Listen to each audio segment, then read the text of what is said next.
I apologize for the delay in having this video posted. There have been meetings that we've been having, so I just want to go over the writing process with you, talk with you about the details there, which hopefully you've already been looking at the PowerPoint that was provided and some of the other handouts that are listed underneath that module. And then we're also going to talk a little bit about argumentation and the approach to the essay topic. Under the module here, you of course hopefully looked at this PowerPoint. I'm not going to go over it with you. It has quite a number of details. It's a fairly lengthy one, but it does have some key points that I do want to look at, and we're going to see if we can get this to call up. Sometimes it's a little slow with Canvas trying to upload images, but there we go. Here we are. So as we look at this, of course, one of the key points I want to go over with you is that writing as defined by dictionaries usually doesn't work too well as a definition. They call it the activity of marking coherent words on paper. That's the Oxford Dictionary. Well, we're not using paper here, so suddenly that definition has a flaw. The Merriam-Webster says something written as letters or characters. You do not define a term, writing, with the same word, written. If you understood what written is, you'd understand what writing is. So you never define something in the same way. So these are some of the ideas that when you look at a dictionary for a definition, sometimes an assumption is made that you already have an understanding. What I want you to recognize is that writing is very complex. Let's see if we can get this moved up a little bit, or let me move that down just a little bit. Yeah, there we go. This particular slide, again, this is what Canvas does sometimes. You don't get the full slide on there. Let me see if I can get that to make an appearance a little differently. Writing, as I have here listed for you in this one, it is a form of communication. And that's one of the key aspects, that when you are writing, you are trying to communicate. I'm going to go ahead and just download this, which you, of course, can do as well. And get this to open.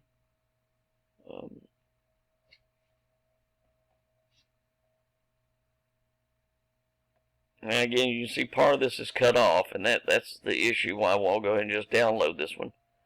Let's see if we can get the full PowerPoint be visible. Yeah, I think this will work better. So we'll go to the slideshow.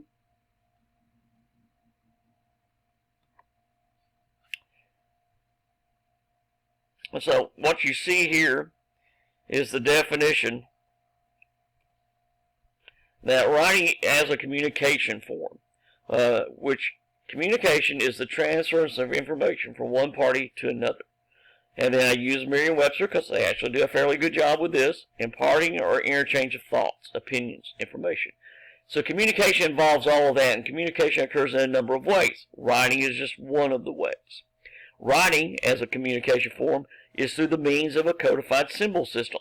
We use a symbol, you learned it when you were very young, it's called the alphabet, to represent, to present signs that have meanings. You look at this word here, and you can recognize what it means. From the context in which it's presented, from the way it's being used here, all that is part of it, and that's why it has to be an ascribed meaning to it, corresponding to a learnable, transferable language system. The word may has a number of meanings. It could be a month. But as it's used here, we recognize the meaning. It's been ascribed to it. It's been given to it. And it's in a system that you can learn, and then you can transfer to others. It follows a rule of a grammar system. There has to be the rules of a grammar, so that the use of means are encoded into those symbols. You know how to put the letters together. You know how to use the punctuation marks. Everything comes into play, and it's recorded in some sort of graphic or physical appearance, primarily to achieve a purpose, which could be to inform, to express, to entertain, to persuade, or all at one time. And so that means that writing can be difficult. It can be challenging. I just put it here. Writing can be hard, and you have the little visual for it. One thing I want to point out is that when you're writing, there are steps that you can follow, and it is a process. So you want to make sure that you're following that process. And again, I'm just going through. So you follow through with it, you recognize the details, and you work with it. And so it has 4 distinct steps: pre-writing, drafting, revising, and editing. This idea of, I'm going to move that down just a little bit. There we go. So pre-writing, which a little bit of a misnomer, the idea that's occurring before writing, but it's part of writing. So how can it be part of writing if it's before writing? But what this actually looks at is that it's a step that we have to follow. It is the planning stage. And in fact, you'll see some texts not using the term pre-writing anymore. They call it planning. They'll call it investigation, discovery. They'll look at a number of different terms. And I make a comment about that here.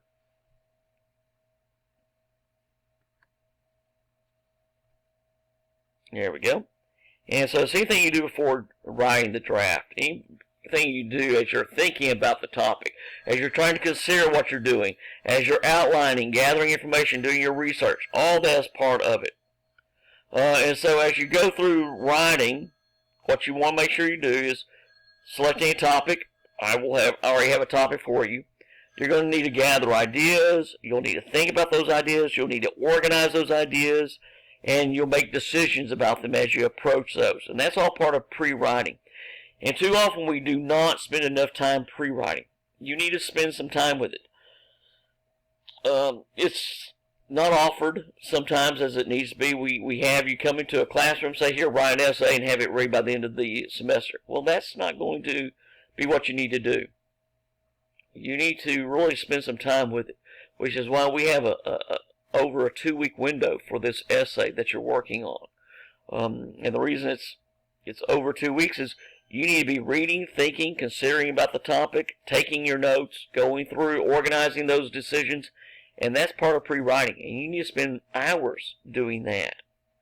So as it says here from Dr. Trimble in his Writing with Style book, he talks about what you need to do, how you need to approach that. And eventually you're going to come up with a thesis. The Purdue OWL, the Online Writing Lab, offers you some other ways of doing this. Steps, the invention strategies, also called pre-writing strategies that you can use. So you want to make sure that you're using those as you're going through it. Then you draft. I do not use the term rough draft. I don't believe in a rough draft. When you're ready to draft your essay, you write a full essay. You should be ready to write a complete essay from the start, from the very first word to the very last word. It needs to be an organized writing that has been deliberately structured. Rough drafts don't count because I know too often, I've taught a very long time, I know what a rough draft is going to be for students. It's going to be just putting some ideas down. No, that goes back to pre-writing.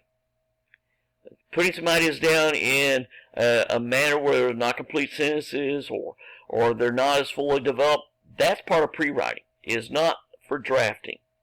You need to approach the stage, as it says here, with deliberation. It is time to have an organized plan in place, and you fulfill the plan when you draft. Now, can you go back and improve it? Certainly.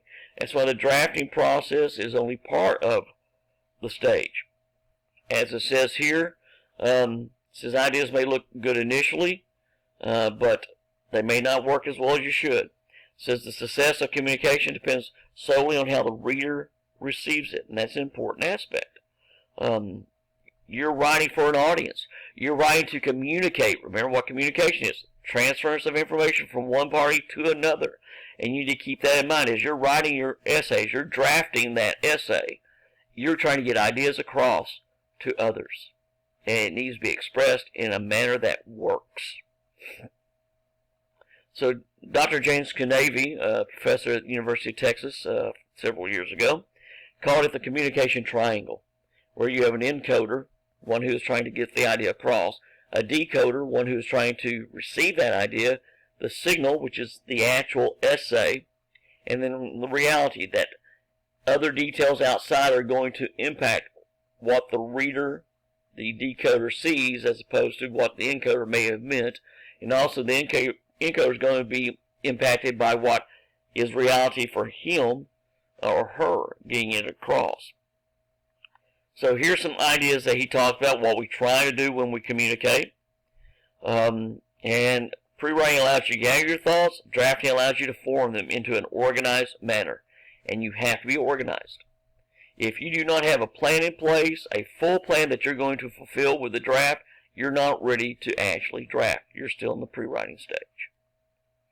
So as you go through this one, you're going to work on this. You need to make sure that you follow some good steps. You do some good planning in place, and you have a good time when you can do this. There's a difference between competent and sophisticated writing. I have details here for you. Again, I'm not going to read all these for you, but you need to make sure that you're working on that aspect.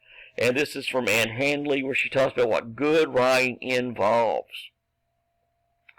And it's work. This is what Sinclair Lewis said. That's why I said earlier that writing is hard. It is work. It is practice and practice and practice, and you go through it. That's why you have a first draft, you have a second draft, a third draft, however many you need. And you revise. You go through it where you rethink the entire idea and you redraft that idea. And so as you go through it, you pay attention to it. It can be stressful, but you need to do it. You refine your work. You approach it with fresh eyes. It takes a little time away and then come back to it. And then, of course, what you're getting into at the end, you're going to go into beyond revision. And this gives you some questions to think about. From the University of North Carolina's Writing Center, they ask you, keep these points in mind as you're revising your essay. And then other aspects to approach. And then after revision is when you get ready to do, and I'm moving this over, is when you have editing or proofreading. That's when you worry about your spelling, your grammar, your diction, your punctuation. That's the editing stage. That is not revision. If you think revising means, oh, I'll check all my spelling and I'll get my punctuation right, then you haven't revised. Revising is rethinking every idea and improving. Editing is fixing up the physical aspects, the grammar, your spelling, etc. And so these are the steps of the writing process that you need to make sure that you do. And so as you go through all of this, and I'm going to close this off now and go back to the, there we go. This is the idea of the writing process that you need to make sure that, again, familiarity is going to be important. And again, bear it as this moves. I have for you a couple of videos that you can look at as well. But I also have this one about the idea about what argument is. And we're going to look at this one about the difference between argument and persuasion first. Those are not the same. Quite often you may have heard them used synonymously. They'll talk about the argumentative persuasive essay. They're not the same. They really are not. There's a major difference between argument and persuasion. We're focusing on argumentative. They both start with identifying a topic, selecting a side. But argument also involves in that before you select the side, you have to research it. Know the full topic, the full issue. Persuasion wants the reader to agree with you, where you have your opinion up at the forefront. An argument is trying to get a reader, to get your audience to understand that you have a valid point that you're making. Doesn't mean that the audience will agree with you or will accept your position, but the audience should at least acknowledge that you are being reasonable with what you have presented. Techniques in persuasion, facts are important, but emotions come into play. It can be emotional based. It will ignore counterclaims. It only looks at one side. It can sometimes make points without really having evidence to back up those points. You cannot do that in argument. If you do not have evidence, you cannot argue. You need to have facts. You need to have reasons which are logical. You need to have evidence. You have to acknowledge there's the other side. That's called the counterclaim. But you then discuss why your side has a stronger position as you present it. You are going to look at the evidence and discuss the evidence in a full manner. You will have to show a connection of the facts to the point you're making. It is going to be, if you think that an argument is a yelling match, you do not know what argument is. An argument does not involve emotion. If you get emotional on the topic, you're moving away from argument.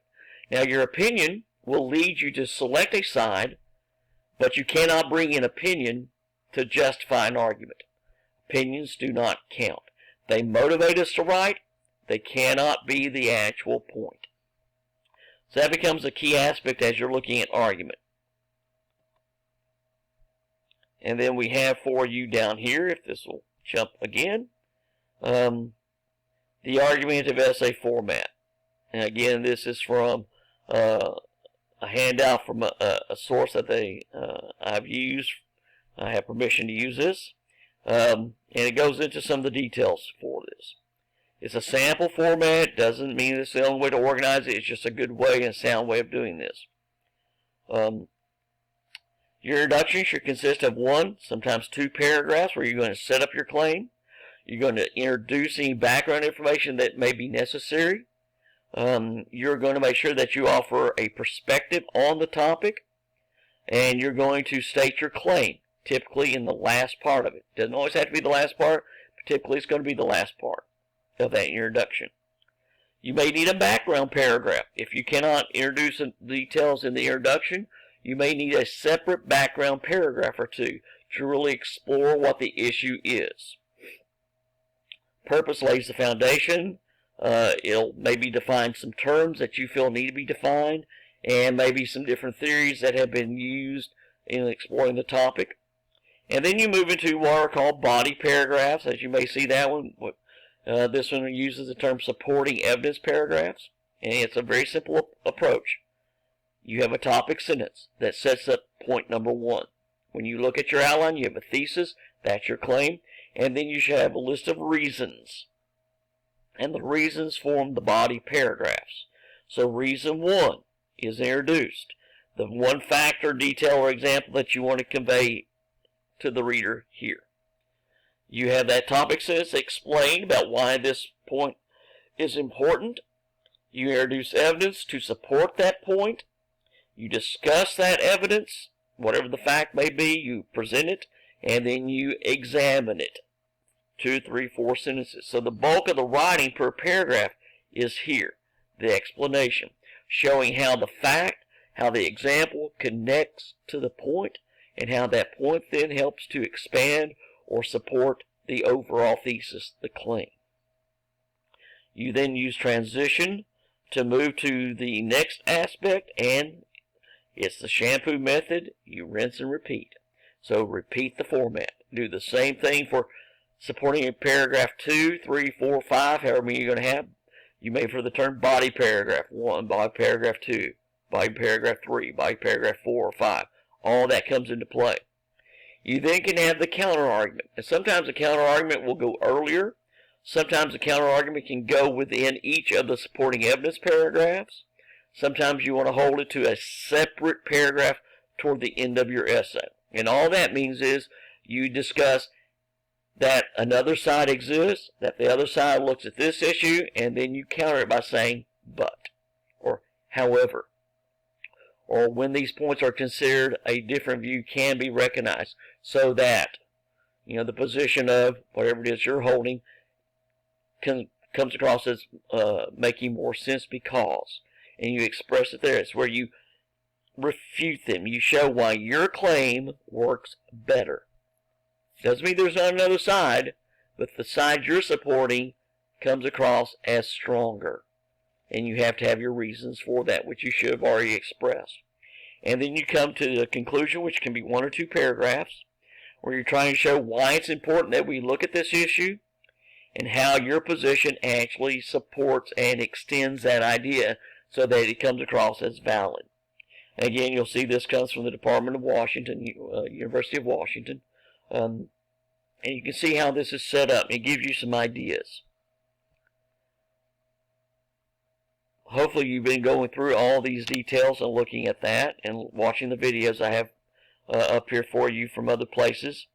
This is the outline that you can look at. I will go to the outline after looking at the detail. And this is from Kibben. It's just I use this one. It's a blog, but I use this because some of you may respond better to some images, some pictures, and they have graphics here. And it goes into some details here. Here's the graphic I was talking about that you can look at how you set this up. If you go back and look at what we just looked at, the building a strong argumentative format, that handout from University of Washington, you'll see this follows the same one. It just uses pictures. So you have a background that you may need to set up with your thesis. Claim 1, Claim 2, Claim 3. This would be supportive evidence 1, supportive evidence 2, supporting evidence paragraph 3. However many you're going to have, they use 3. And then introduce your evidence, develop it, explain it. Introduce your evidence, explain it, develop it, etc. Going through that way. And then, of course, the refutation that you need and conclusion. And what this one does, it takes you through and goes into each of the backgrounds, explain just as the other handout does too, what each one is. But it uses some pictures, and that may be something you find a little more useful. The visual aspect may help you along with the expressions here that you have. And then plus with the counter arguments, they actually give you some example that you can look at. And of course, the example that they talk about, the topic that they come up with, is about the idea about Americans eating insects as being important. And so that's something you can look at and think about. So again, just something to consider. And again, I have that list for you. Oops. I have that set up here for you so you can access that. Hopefully you've already had the chance to look at that particular one. And Kibben does a number of different ones like that. It's technically a blog, but it does have some good ideas and views for you. And so again, I have the University of North Carolina Writing Center and their handout about argument as well. And I have, so you can look at it, and they give you some clear comments about the development of the argument. The idea that an argument has key points that you have to look at and think about. The idea about making a claim, how you need to do this. The idea about introducing evidence. And the idea about bringing in a counter one. And they have the details here for you to look at. And then they also talk about argument for you as well. So hopefully you've had the chance to look at some of these handouts and look at these details. I'm trying to keep this as a fairly short. I'll have another one where I'm going to talk about the particular essay topic. And we're going to look at those details. So hopefully you'll have a chance to watch over this. And we'll talk more about writing with the next video, which I'll be posting fairly soon.